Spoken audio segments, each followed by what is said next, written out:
اوكي.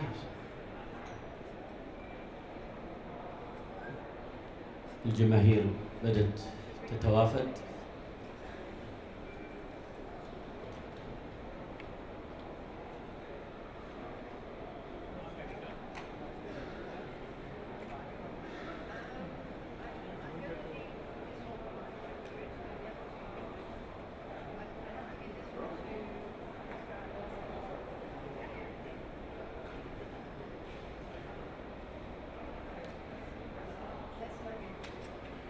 اوكي. مساء الخير. اهلا وسهلا بالحضور في هذه الندوه. للاسف الشديد العدد قليل، لكن بالرغم من ذلك سوف نبدا. وبدايه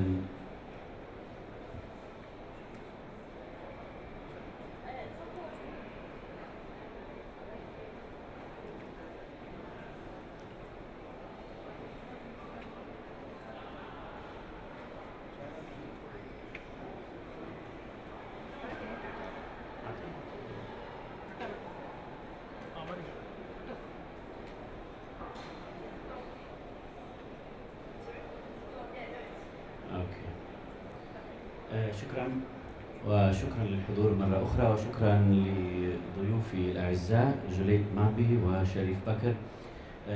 قبل أن أقدم ضيوفي لكم، عنوان الندوة: كيف تجد كتابي الأكثر رواجا. عنوان كبير في الحقيقة، وهذا العنوان يمكن أن يوجه للكاتب، للقارئ، لبائع الكتب، للمكتبة، لأي شخص، لمن يريد أن يكتب عن هذا الكتاب شيء.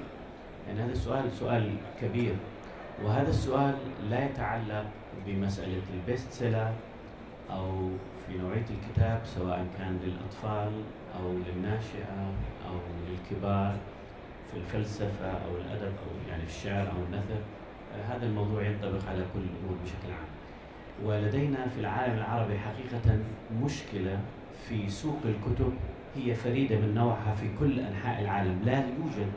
لا توجد مشكلة في كل أنحاء العالم تشابه الأزمة التي يعيشها سوق الكتاب العربي على الإطلاق إطلاقا.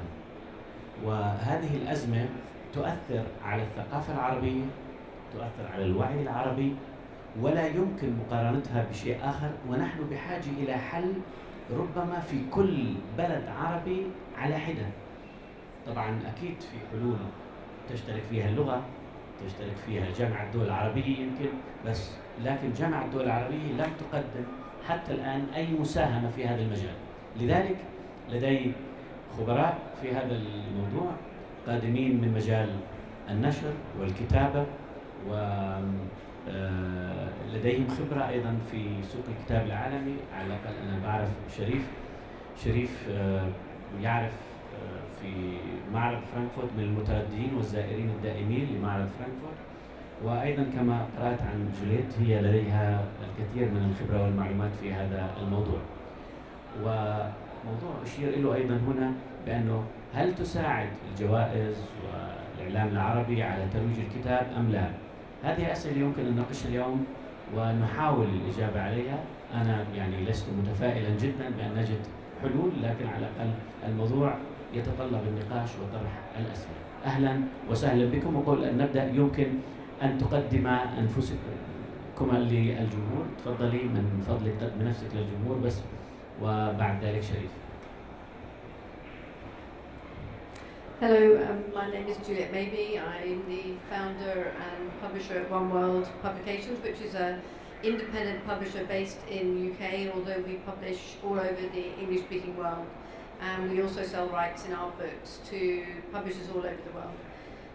We started in 1986 and we focus mainly on non-fiction, and from the end of 2009 we set up a literary fiction list, and we were very fortunate to win the Man Booker Prize twice, and we now have a very nice book on the Man Booker International shortlist.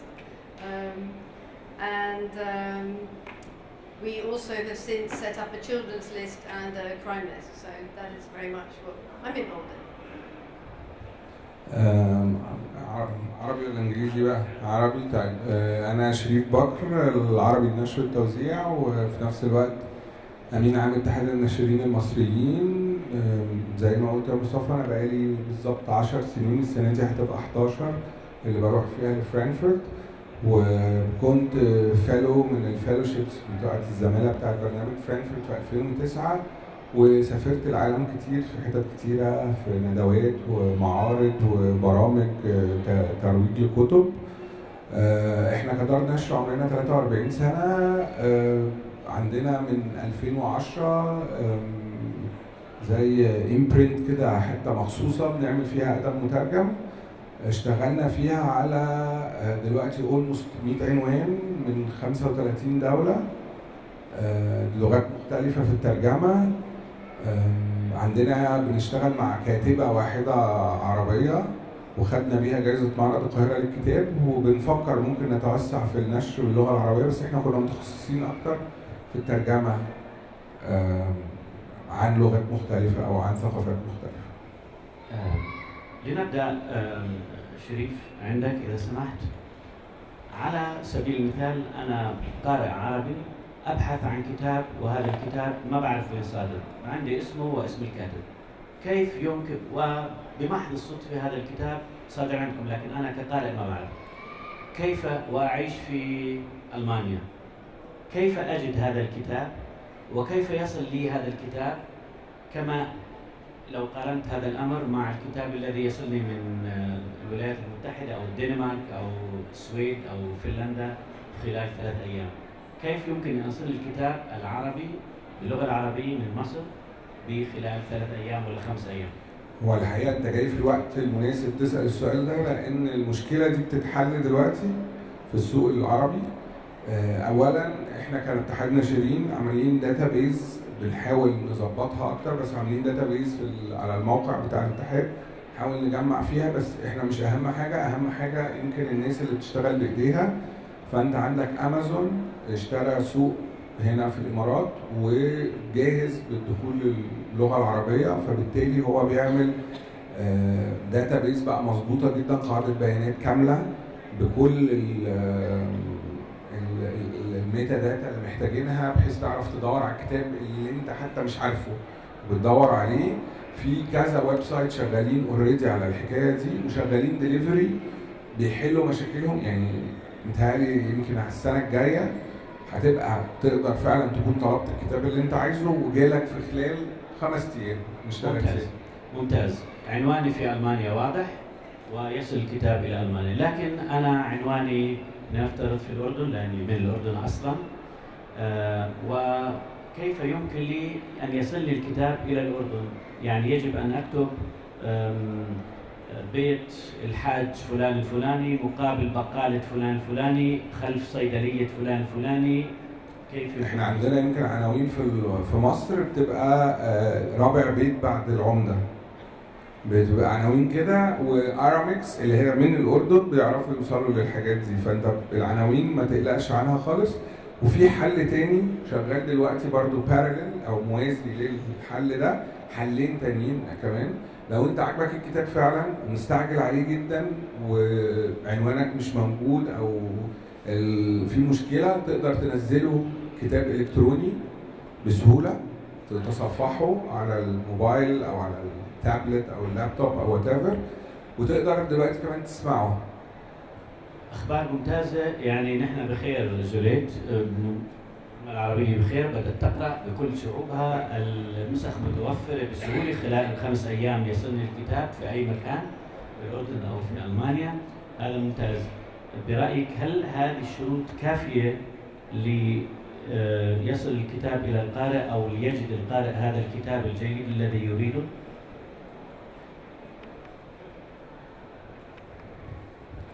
I think eventually Amazon is going to be all over the world, deliver books in every language to every country. So I'm sure if you go on Amazon.co.uk or .com, they already have books from all over Europe for sale. So when we have a book in English, often if we type in the author's name, several editions in different languages will come up. So I think this is very much the way the world is going, whether it's through Amazon or another. But from my point of view as a publisher, rather than as a reader of Arabic books, my difficulty is finding the books that I want to translate. This is where my problem lies. طبعا هذا موضوع الترجمة راح ننتقل له لاحقا بهذا الخصوص، لكن أعود إلى المشكلة الأساسية في العالم العربي. شريف يعني أنا لاحظت أنه يريد أن يقول بأن هذه الشروط التي استوفيت من طرف معين لا ما زالت غير كافية. يعني نحن بحاجة إلى أمور أخرى من أجل أن نصل إلى القارئ العربي. ما هي برأيك حتى أعود؟ بالضبط، هو يعني الافيلابيلتي او ان الكتاب متواجد ده مش شرط ان هو يعمل بيست سيلر او اكثر مبيعا. هو يمكن الشروط اللي في اكثر مبيعا طبعا صعب ان احنا نعرفها بالظبط، والا كنا كلنا عملنا كتب اكثر مبيعا. هاري بوتر كتاب اترفض من 18 ناشر عقبال ما راح لواحد. دار نشر صغيره جدا قررت انها تغامر وتاخد انها تعمل 1000 كتاب ليونج ادلتس عن ساحر غريب، و pays off زي ما بيقولوا، او يعني نفعت ونجحت وخلتهم يبقوا من اكبر دور النشر في العالم، او نجحت كده. في مغامرات لازم ياخدها ناشر. هو السؤال احنا نعرف منين لما بيجي المانيوسكريبت، اعرف منين اذا كان ده بيست سيلر او لا، وايه اللي هي فعلا البيست سيلرز اللي موجوده. احنا يمكن في السوق المصري يعني بصراحه كمل. احنا يمكن البيست سيلرز كلنا بنعتبرها سبه في وجه دار النشر اللي بيعمل بيست سيلر او عنده بيست سيلر، لان عشان تبقى بيست سيلر يعني لازم الكل يقراك، فبالتالي يبقى انت بتعمل حاجه مش قيمه قوي، مش هاي ليترشر، مش حاجه يعني عاليه القيمه جدا. وفي نفس الوقت ان البيست سيلر ما بياخدش جوائز، يعني العكس، مش الجوائز بتخلي بيست سيلر، دايما البيست سيلر ده يبقى عمل بعيد عن الجوائز. ولو فاكر انت هنا معانا في ابوظبي من زمان، سنه اللي كان فيها احمد مراد كان في الشورت ليست بتاع البوكر، كانت عملت مأساة عندنا في القاهره على الاقل، لانها كانت صدمه بالنسبه لكل الكتاب اللي بيكتبوا ما يطلق عليه ادب عالي او هاي ليترشر، وان هم كانوا دايما بيراهنوا ان على الاقل هم بياخدوا جوائز. فان واحد يجمع بين ان هو يبقى بيست سيلر ومرشح لجائزه او شورت ليستد لجائزه، كان بالنسبه لهم دي صدمه كبيره قوي، لان كده حصل ميكس، اختلطت الانساب زي ما بنقول او اختلطت الاعراف، وكده ما ينفعش. ففكره ايه هي البيست سيلر دي حاجه، وازاي انا اعرفها او اطلعها دي حاجه ثانيه وصعبه برضه، بس ممكن نتناقش. برأيك إذا سمحتي، يعني أكيد إنه البيست سيلر أو الحصول على جائزة واحدة من وسائل تعريف القارئ أو القارئة بالكتاب، لكن ما هي حسب تجربتك العوامل الأخرى التي ساعدت في نشر الكتب في أوروبا أو تساعد في نشر الكتب في أوروبا وتقريبها بالكتب، ويمكن الاستفادة منها في عالمنا العربي على سبيل المثال من خلال مراقبتك للسوق العربي، يمكن هون في معرض الكتاب أو غيره، أو بفرانكفورت في جزء عربي كثير مشارك. I think often the sweet spot for a book to become a bestseller is that it has that combination of being very well written but also quite accessible. So obviously a lot of commercial fiction can sell in very large quantities, but for me at least, for our list, we look for something that is very literary but also that has something special about it and is quite accessible, and those are the sort of books we look for. I mean, in bookshops in particular, they tend to look more at the profile of the author, how well known the author is, how well his previous books or her previous books sold, and those factors are important. And for me personally, when I'm choosing a novel, I tend to look more for the originality of the writing and the story. So, but then we're not really well known for publishing bestsellers, I think. So when we have bestsellers, it's normally because they won a prize. So when, for example, Marlon James won the Man Booker Prize, before that he had sold maybe 4,000 or 5,000 copies, and when he won the Man Booker Prize, you're talking about nearly 400,000 copies. So there's a very big difference, and so the prize made him a bestseller. لكن لنفترض أن هناك شخص في جنوب مصر يريد أن يشتري كتاب من دار النشر ما عندك، وما عنده، أو ما لنقل ما هي الشروط التي يجب أن يستوفيها هذا الشخص ليطلب هذا الكتاب من دار النشر التي تخصه؟ لا إلى السؤال إلى السؤال. شوف يعني إنه نفترض إنه أنت موجود في مصر مش هو يعني أوكي. Okay. Well, I think let's say they can read English. Then I think it's very easy to go to any online bookseller. But I mean, they can order direct from us. But the easiest thing, unfortunately, is for them to go to Amazon or to Book Depository and order that way. And Book Depository, if anyone doesn't know, has free shipping. So you can order from anywhere in the world, and they will technically send it to you free of charge. One of the guys who was the owner of it was an Egyptian guy, by the way. طبعا نعرف بأنه غالبية المواطنين في العالم العربي، الغالبية في العالم العربي ما في، لأنه مصر أكبر دولة أو أكبر بلد عربي لا يمتلك على سبيل المثال بطاقة الكريدت الفيزا أو ما شابه ذلك لطلب الكتاب، وهذا موضوع آخر. لكن لنترك هذا الموضوع، موضوع صعوبة شراء الكتاب، وننتقل إلى موضوع يتعلق بهذا الشيء. على سبيل المثال في ألمانيا في هناك سعر موحد للكتب، ما يسمى بوخ برايس بينهم في ألمانيا، موحد لكل الكتب. يمكن أن تشتري في برلين أو في ميونخ أو في أي مكان، والأسعار حتى بالنسبة لسويسرا والنمسا تجدها على غلاف الكتاب موجودة وتعرفها بالضبط. كيف يمكن للقارئ العربي الذي يعيش على سبيل المثال في السودان أو في منطقة عربية أخرى فقيرة أن يشتري الكتاب الذي يريد أن يقرأه، وهو كتاب من النوعية المجلد بشكل ممتاز وغير متوفر بشكل يعني بطريقة أو بشكل آخر؟ كيف يمكن أن يصل هذا الشخص، وهذا السؤال مطروح لكم اثنين، يعني أن يحصل هذا الشخص على الكتاب إذا لم يكن يتوفر له الإنترنت، لأنه نعرف الإنترنت متوفر في كل مكان بالعالم العربي. على كل الأحوال تفضل. اوكي. بالنسبه للسعر الموحد للكتاب دي حاجه صعبه قوي تحقيقها في الوطن العربي. هو في طريقتين للتسعير، في الطريقه المصري هشرحها لك لانها معقده قوي، وفي الطريقه اللبناني بيسعر على اغلى حاجه بالدولار وبيعمل ديسكاونت. فهو يحط الكتاب مثلا ب $18. $18 ده equivalent في مصر ل 400 جنيه تقريبا، ويبتدي يعمل خصم على 400 جنيه في بلد، كل بلد حسب بلدها وحسب كده. بس انت عندك سعر نظريا فيكس برايس all over the Arab world نظريا.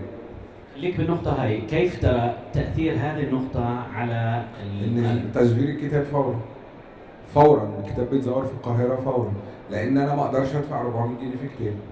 انا ناشر هشتري كتابين ب 400 جنيه، مش هقدر اشتري اكتر من كده، لان بالسعر يعني بنسميها ridiculously expensive. معرفش بالعربي بقى اللي هو يعني فيها التهكم ازاي، بس سعر غريب جدا على سوق زي مصر زي السودان زي المغرب، رقم كبير جدا. ودور النشر المغربيه بتشتكي دايما من التزوير، وفي نفس الوقت ما عندهاش حل. الحل اللي ابتدوا يعملوه ان يبقى في طبعه مصريه مطبوعه في مصر، تكاليف في مصر، فتبقى ارخص فتقدر تبيعها بسعر ارخص. لكن ان انا احط سعر عالي جدا واتوقع ان الكتاب ما يتزورش، واتوقع ان القارئ يروح يدفع 400 جنيه عشان ياخد النسخه دي، ده صعب جدا. النسخة المصرية يمكن أن يشتريها شخص في الكويت أو في الإمارات أو في عمان.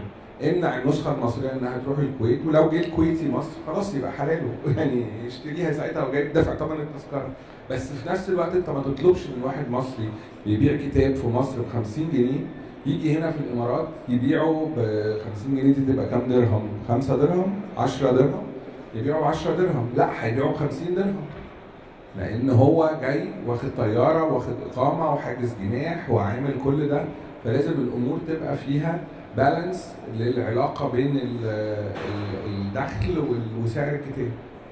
يعني احنا ده should be، يعني احنا اللي بنقوله في الاتحاد حتى بشكل رسمي كاتحاد ناشرين عرب، حتى ان المفروض فيه زي فاكتور، في رقم بتضرب فيه سعر الكتاب اللي جاي من مصر، فلو هو بيتباع في مصر ب 100 جنيه مثلا يتباع هنا بمثلا 75 درهم او 100 درهم او 50 درهم حسب يعني الفاكتور اللي بتضرب فيه، علشان يبقى مغطي التكاليف الزياده اللي موجوده كده.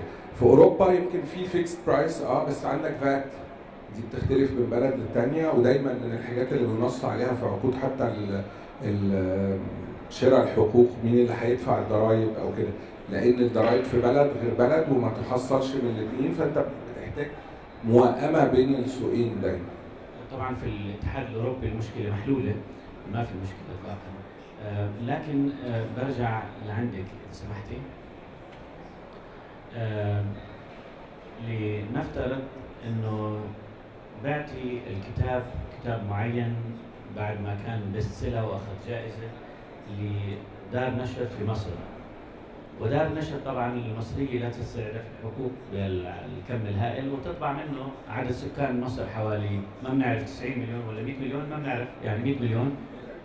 بيطبعوا يمكن يطبعوا 2000 نسخه، 1000 نسخه ل 100 مليون. وبيوزعوا هذه ل 305 مليون انسان عربي يقرا. ألا يشكل هذا الموضوع نوع من الإشكالية؟ أنا عندي علاقة على سبيل المثال في دور نشر ألمانية، يقولون لي السوق العربي لا يهمني على الإطلاق، أحترم كل القارئ العربي، لكن لا أريد أن أذهب إلى أبوظبي لمعرض الكتاب، ولا أريد أن أذهب إلى الشارقة، ولا أريد أن أذهب إلى مصر، ولا أريد أن أذهب إلى الأردن أو أي مكان أو لبنان بيروت، لأن السوق غير مجدي، ما بيجيب شيء إطلاقاً. كيف يمكن أن نحل هذه المشكلة برأيك أنت؟ So you're talking about, say, English language publishers selling rights to Arabic publishers. I think it's the same selling also rights to, say, India or other places where we have to take into account what is affordable for them. So we would probably sell them the rights at a more affordable price than we would sell, say, American rights, because otherwise you won't sell them at all. And it's important often for the author for their book to be translated into many languages. So whoever is the person in charge of selling rights, that they must consider these factors. There's no point selling it for so much money that the publisher can't make a profit out of it. That wouldn't be sensible. أضيف لك سؤال ولا تعقب سؤال إذا سمحت. لقد وصل الحد على سبيل المثال بأنه الناشر العربي عندما يأخذ مساعدة للترجمة، هي أصلا مخصصة للمترجم وليس له، يطلب من المترجم بكل هدوء أن يمنحه جزء من مكافأته اللي مخصصة للترجمة من أجل استخدامها في الطباعة. أليس هذا أيضا جزء من الأزمة التي تبعدنا عن الأدب والكتاب وسوق حتى بالنسبة لك كناشر؟ طيب الأول ناخد الجزء الأولاني، الناشر الألماني اللي رفض إن هو يبيع لده، أنا أعتقد إحنا مش هنهتم بيه برضه، لأنه هو لو هو مش مهتم إن هو كتابه يبقى باللغة العربية كثقافة، هو بيتكلم كده كبضاعة، كتجارة، كبيور تجارة، هو حر، يعني ده سوق غير مربح بالنسبة له، دي من الناحية المادية يبقى تماما، يبقى هو بيشتغل بشكل تجاري بحت وحقه تماما ومتفهم ده، ويقعد يدور على الأسواق اللي فيها فلوس، دي تماما. لكن وانا بتكلم عن خبره، يعني ان انا بشتغل مع دور نشر كتيره وكتير منهم المان، بيبقى في جزء الثقافي على الاقل بيبقى مؤثر فيه جامد الى حد ما، مش بقول ان هو اكتر من 50%، بس بيبقى ممكن لحد نسبه 40%.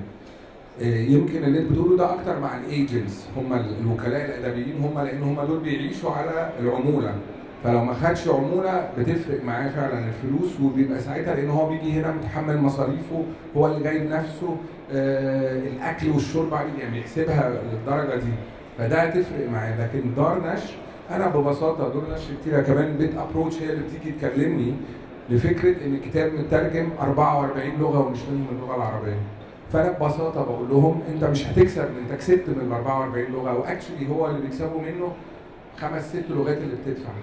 لكن روماني، مجري، مش عارف سويدي، الكلام ده كله مش بيدفع برضه كتير، لان عدد النسخ مش بالكثره بسبب عدد السكان، مش عشان حاجه.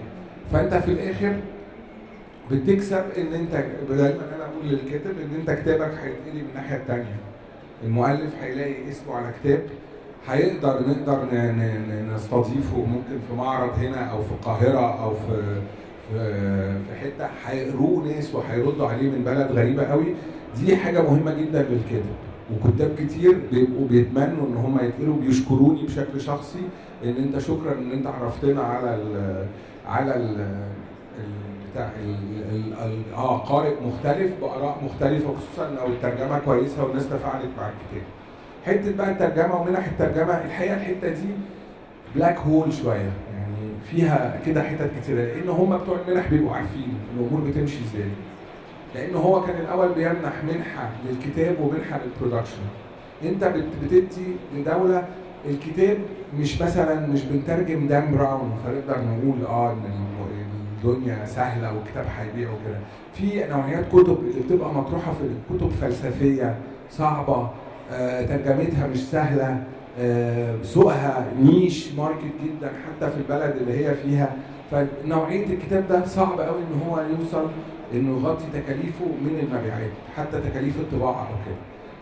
وانا اتكلمت كتير على فكره مع ناس بيبقوا عارفين بشكل ضمني غير معلن ان في اتفاقات من هذا النوع، وفي المقابل ده هو بيدعم بنسبه معينه او بطريقه معينه. في الاخر هو عايز الكتاب يطلع، والمترجم بيشتغل، بدل ما هو ممكن ما بيشتغلش، خصوصا لو في لغات غريبه ممكن ما يشتغلش خالص، ممكن ما يلاقيش. لو انت مستني اللي هياخد 100% وهيدي 100% وهيعرف يسوق الكتاب، لو عمل كتاب او اتنين مش هيعمل بعد كده. فهي فيها تواطؤ من كل الجهات في مقابل ان العمل في الاخر يطلع للنور.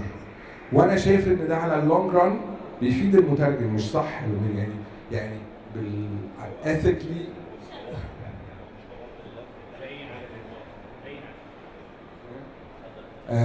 في الحته دي بيبقى فيها جزء من ان كل فاهم وكل موافق، بس مش محدش اللي هو دونت اسك دونت تيل نظريه. مش بقول انها صح حاجه، بس بقول ان ده اللي بيمشي جزء كبير من الترجمات او من الحاجه تطلع للنور في الاخر.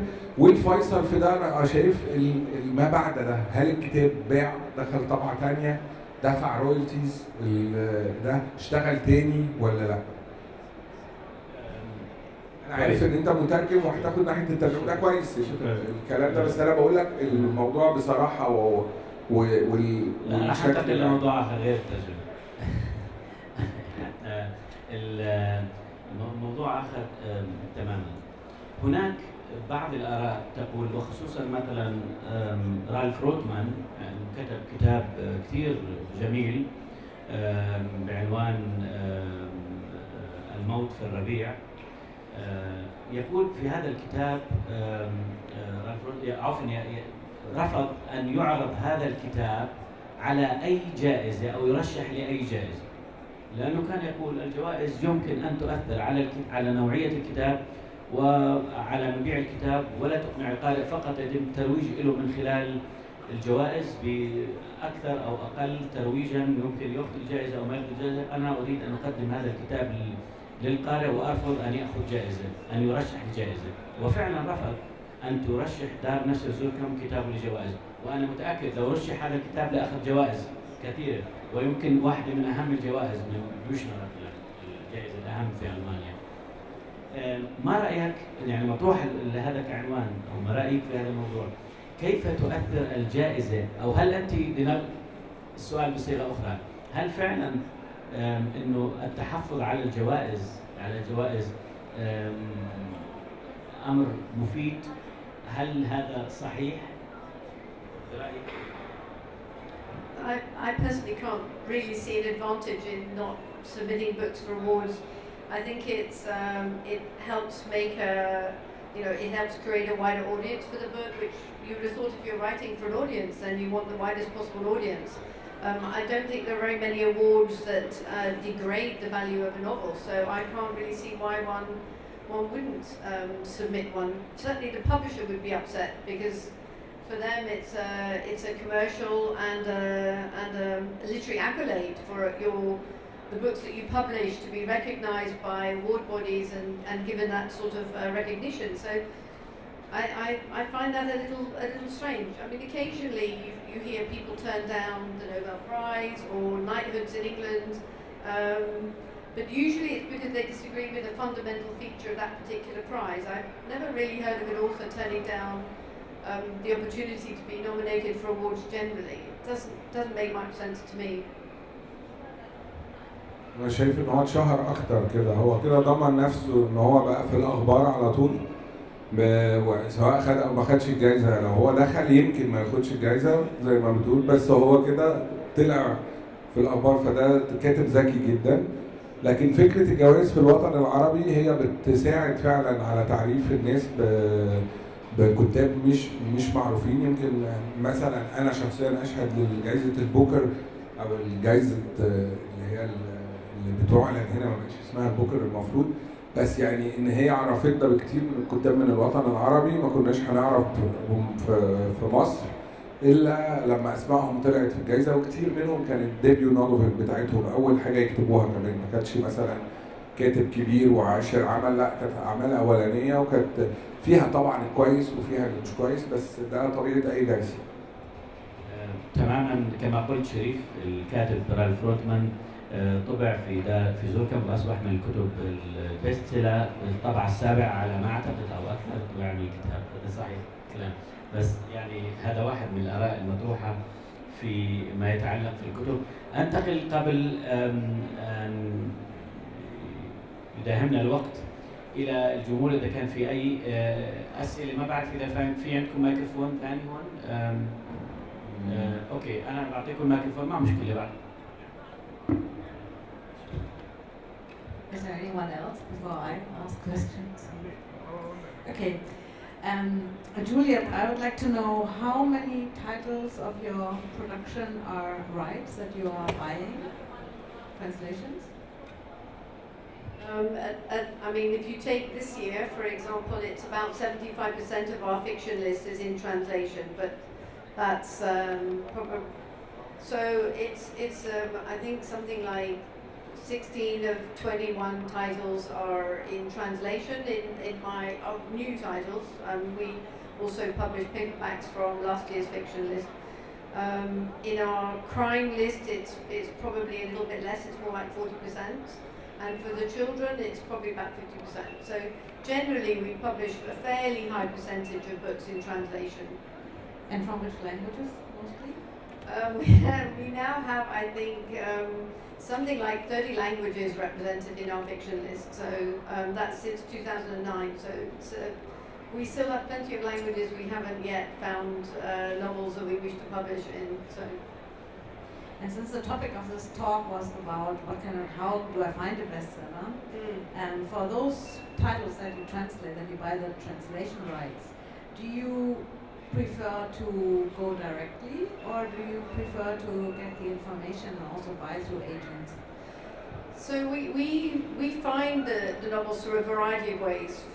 Sometimes we're given recommendations from translators, sometimes from agents, sometimes from meetings at book fairs with the publishers from overseas. So and occasionally we will buy the UK and Commonwealth rights from an American publisher who's already not necessarily translated yet, but has already bought rights in a novel. So quite a variety of ways, but it is tricky to find books that you want to publish in a language you don't yourself speak. So we have to rely very much on a variety of recommendations from the publisher, and sometimes it's quite difficult to get enough information, sort of reviews in the home country, a synopsis of the novels, a translation sample if possible, and this is where many times that it's the cultural institutes of those countries that do so much work to support those authors and to provide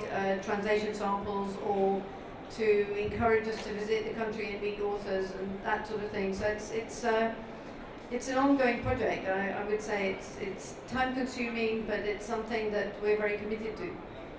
And do you get translation? Just one more question. Do you get translation grants for most of your translations?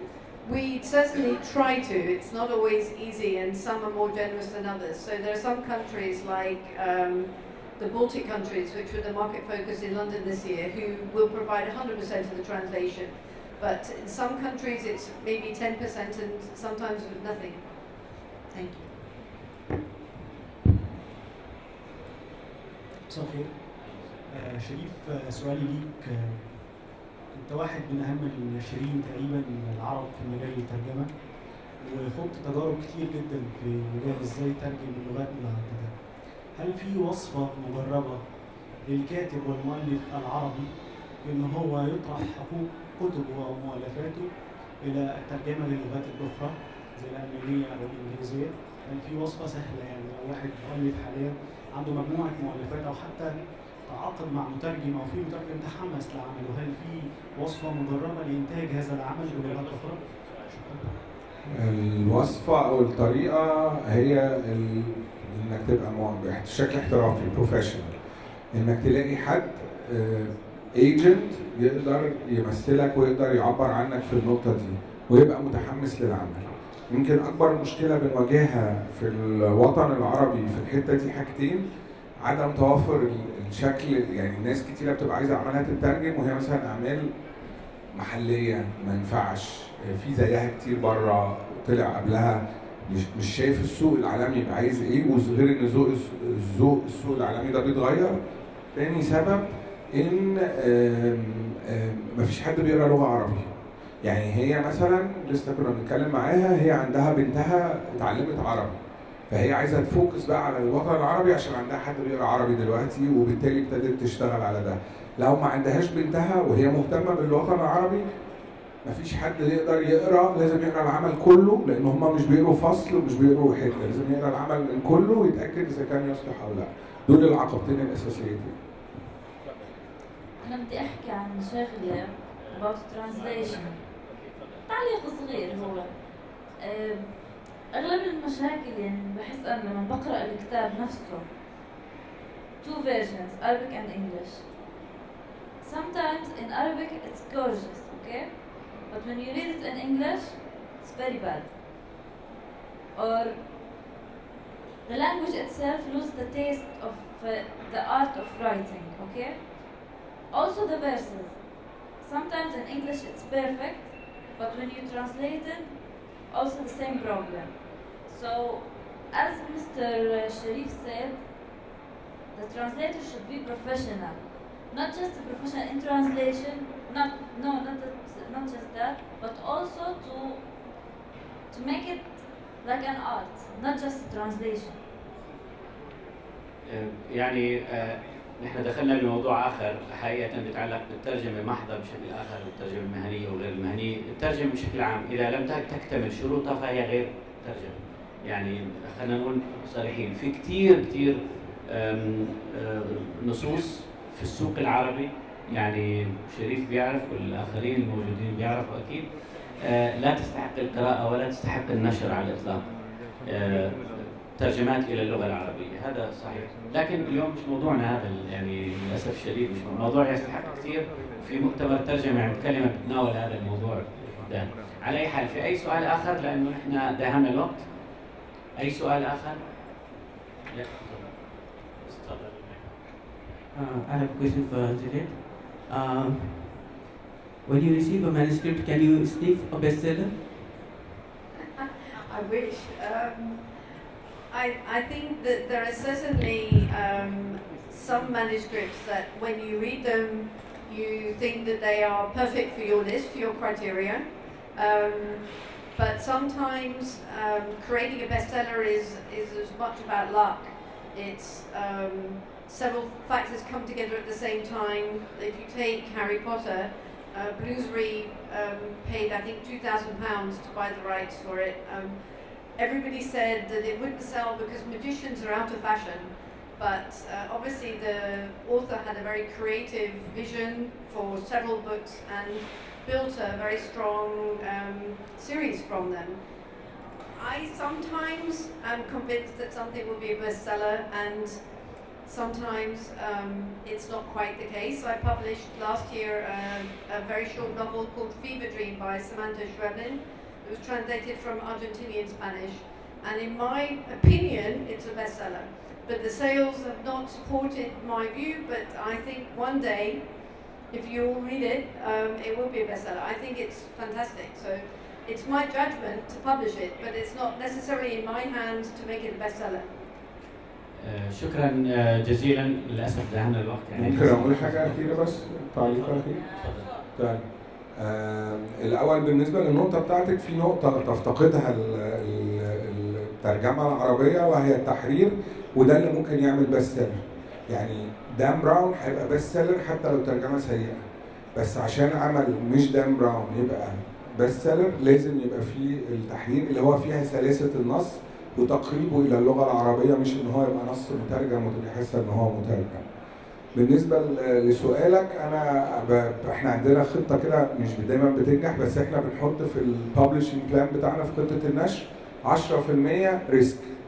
يعني نعمل عمل كبير قوي، عمل غريب قوي، كوميكس، حاجه ما بنعملهاش، جونر مش موجود في اللغه العربيه. نقدر نعمل حاجه اوت اوف ذا بوكس اللي هي نخض نفسنا بيها زي ما بنقول ونجرب. فهي 10%، مش لو خسرناها مش هنزعل. وفي نفس الوقت ممكن تجيب هاري بوتر، لو عرفنا ممكن نكعبل في هاري بوتر فيها، فتبقى فيها برضو حته نجيب ساعتها بقى بس. شكرا. شكرا لكم جميعا، شكرا لضيوفي هنا ولكم، والى النقاش، وممكن نلتقي بحلقه ثانيه بالمعرض ونتم الحديث عن هذا الموضوع. شكرا لكم.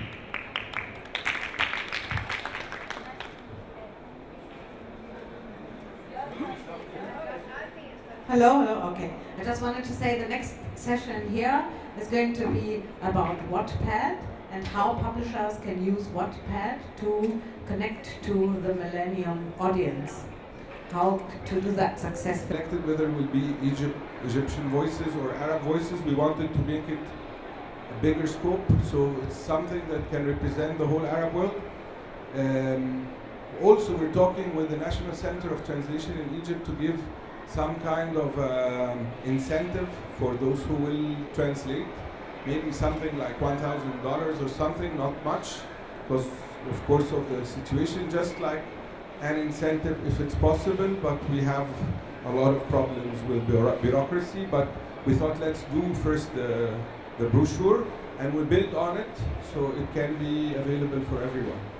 So from our side, this we take an initiative. It might not be the best thing, there will be some mistakes or problems, but it's better than waiting for forever. So I hope also this can help in this bridging that we do. Thank you.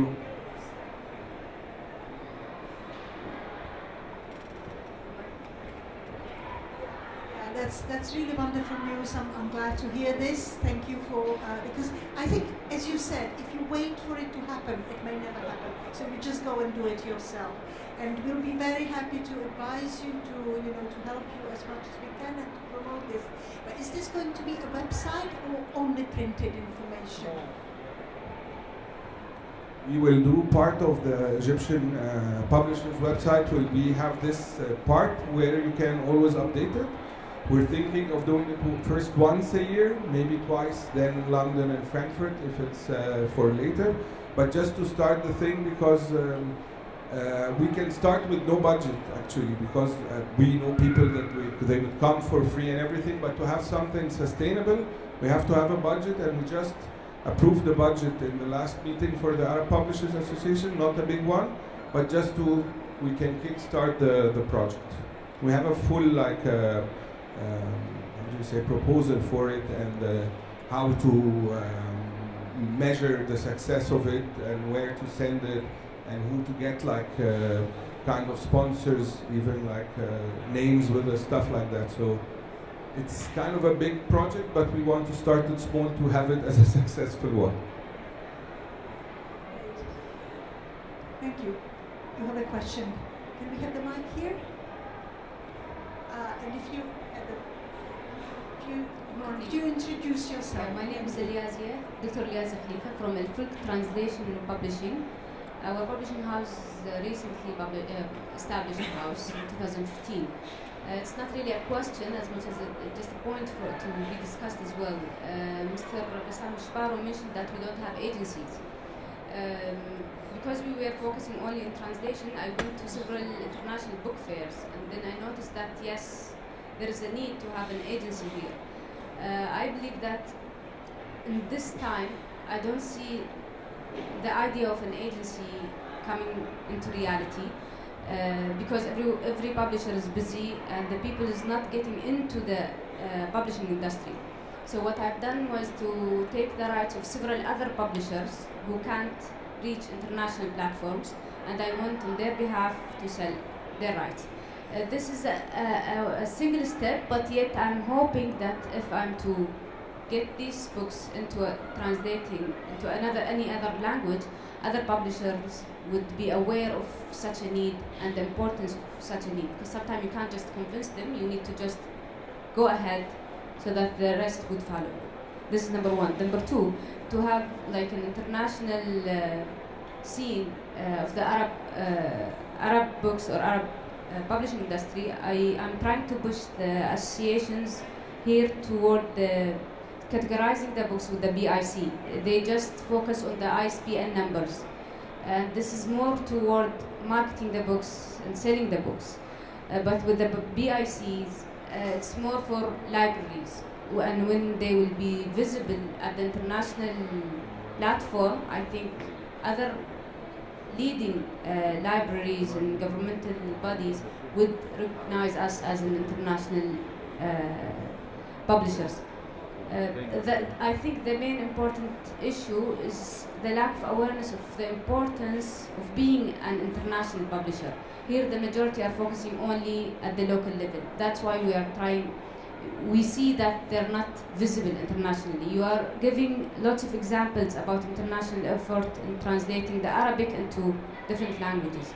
But I think the most important issue is that publishers are still looking toward their own market to sell inside their own market. They can't, for some reason, they are not looking at the need of giving or representing the worldwide with the Arabic text. I don't know why, but I think this is the main issue. It's the mentality we are dealing with.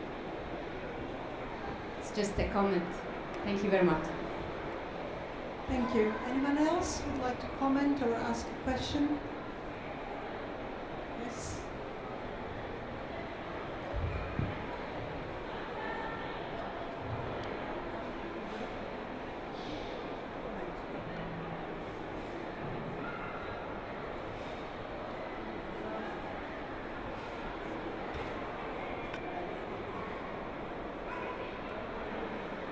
Just a comment. You talked about the possibility of funding, and I know some of the audience will already be aware of this, but this is the 10th year we have the Spotlight on Rights program here on the other side of the panel, here in the Business Centre, and it's possible to apply for subsidies not only for translation into Arabic, but also out of Arabic. The majority of applications so far have been into Arabic, but I would really welcome applications for translation from Arabic into other languages, and I'm very happy to talk to anyone here at the Business Centre after the event. Thanks.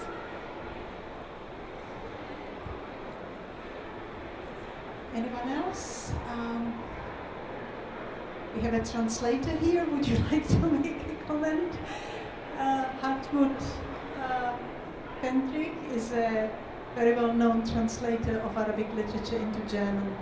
I would actually, sort of a little bit to spoil the party, caution about agents. Because it's a strange thing with agents. Agents are important, but they can also kill titles.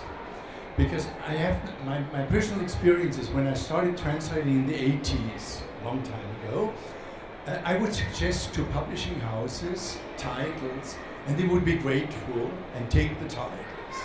But in the meantime, agencies have popped up everywhere, and publishing houses do not trust me as an Arabist anymore. I suggest titles, and they say, well, no. And then 3 years later, and it happened, 3 years later, they come up, did you ever hear about this title? And I told them, well, 3 years ago, I suggested this title to you. And so what is happening is actually that we are towards a world of bestsellers. And this actually helps to lose or get lost for smaller titles, for little literary jewels that only the insiders will know and not the agents, because the agents only get, of course, what the publishing house will tell them about a book. It may be high priced because they think this will be a market success, but the literary jewels very often get lost. I mean, I translated, for instance, stories of Muhammad al-Makhzangi, the Egyptian author, in the mid-80s. No one in Europe knew about Muhammad al-Makhzangi, hardly in Egypt. A beautiful book of little stories.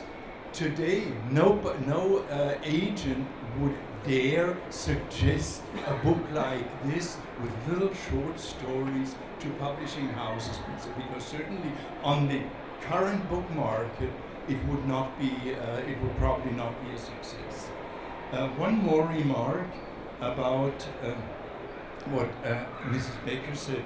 I think you are sort of in danger of mixing several things. Books written by Germans on the Arab world are not the same and should not be mentioned in the same breath as books by Arabs on the Arabs. Because you have huge successes of certain journalists in Germany who wrote blatant nonsense about the Arab world. And we know that beautiful books, the most beautiful novels are from the Arab literature, have hardly any success on the book market. So there is another question, how does a book like, say, Gamal Ridani, Zaini Barakat, or Ibrahim Al-Goni, Al-Mujuz, the magicians, how do these novels find a German or any other language, a readership in the West, and not the people who tell about sort of the daily ongoings in the Arab world? And there we come to the refugee question. This is another thing that may eventually be a fake success in Europe of literature, because there are, we know it, I received some manuscripts from publishing houses, important publishing houses, written by young Syrians who present themselves as katib, meaning for them author. It's a writer, who writes, who may have written anything and everything, maybe 2 or 3 newspaper articles, and then he presents himself as a writer. He writes a text, and the German publishing house, apparently blind to any literary value, will be interested in this right away. And so here we get we are on a very, very difficult way, because not all good authors from the Arab world have emigrated. There's still some who are in the Arab world, and they, of course, since they cannot present themselves personally, they're lost and left. So there are very, very intricate problems with this presentation.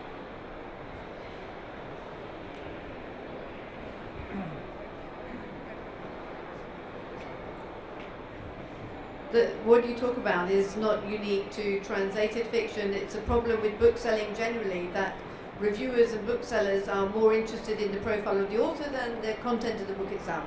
And this is a problem that affects all publishers everywhere. That personally, I'm looking for the literary jewels, but then I know I'm going to have difficulty when it comes to getting it reviewed and getting it sold.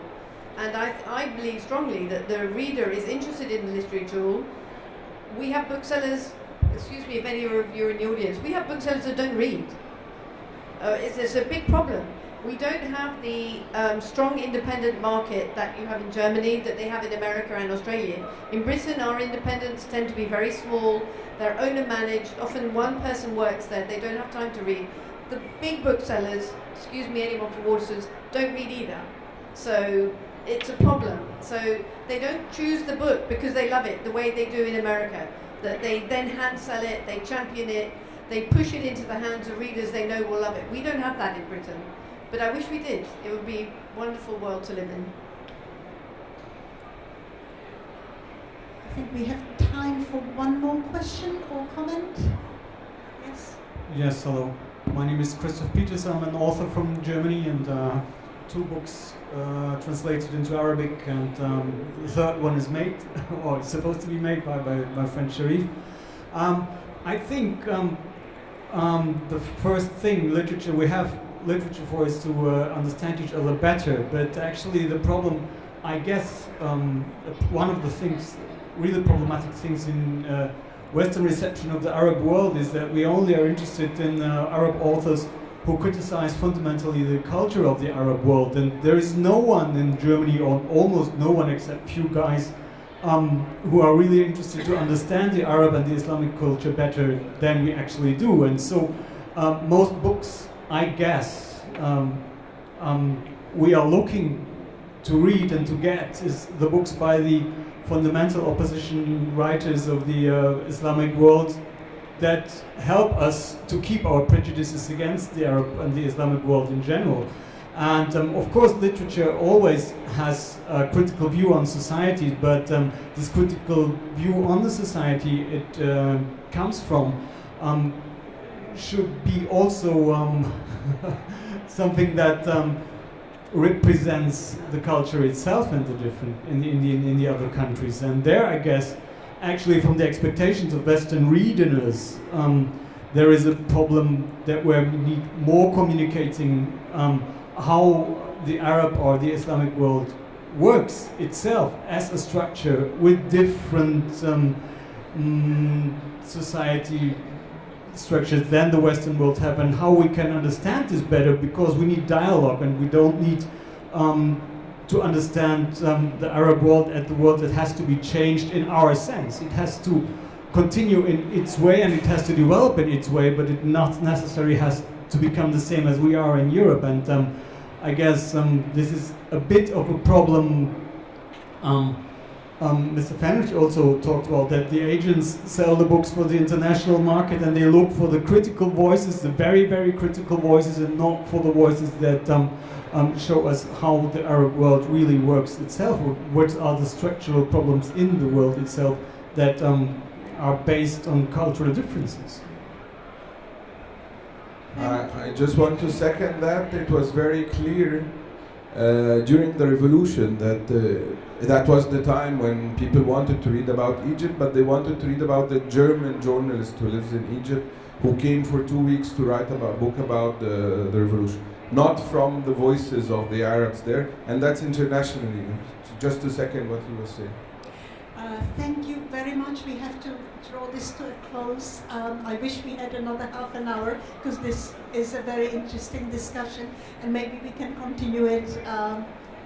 We can continue it outside the session. Thank you to the panelists. Please give them a round of applause. Thank you.